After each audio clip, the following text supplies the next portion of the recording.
హరి ఓం. వీక్షకులారా, ఒక ఆసక్తికరమైన విషయాన్ని పంచుకుంటానండి.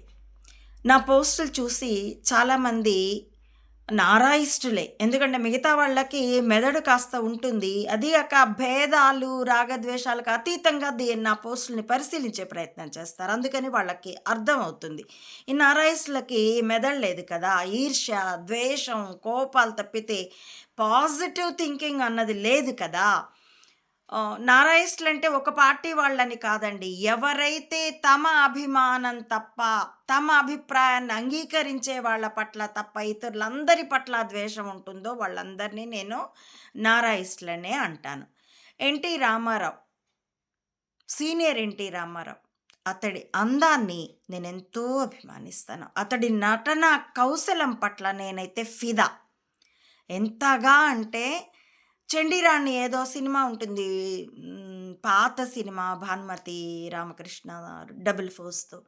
దానిలో 'ఓ తారక ఈ జాబిలి' అసలప్పుడు అతడు ఎంత అందంగా ఉంటాడో. 'రే చుక్క పగటి చుక్క' ఏదో షావుకార్ జానకి గారితోను.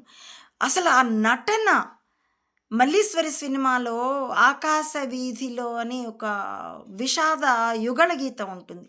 అందులో ఘంటసాల వారి గొంతులో ఈ ఇతని పేరు నాగప్ప. ఈ పాత్ర పేరు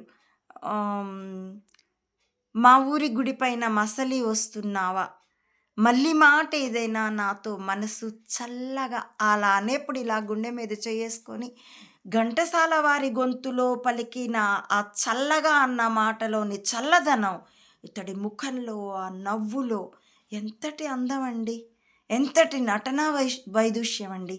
కానీ వ్యక్తిత్వంగా అయితే అతడు చాలా నీచుడనే అంటాను నేను. దీన్ని భృతృహరి శ్లోకం ఒకటి ఏనుగు లక్ష్మణ కవి అనుకుంటాను అనువదించారు తెలుగులోకి.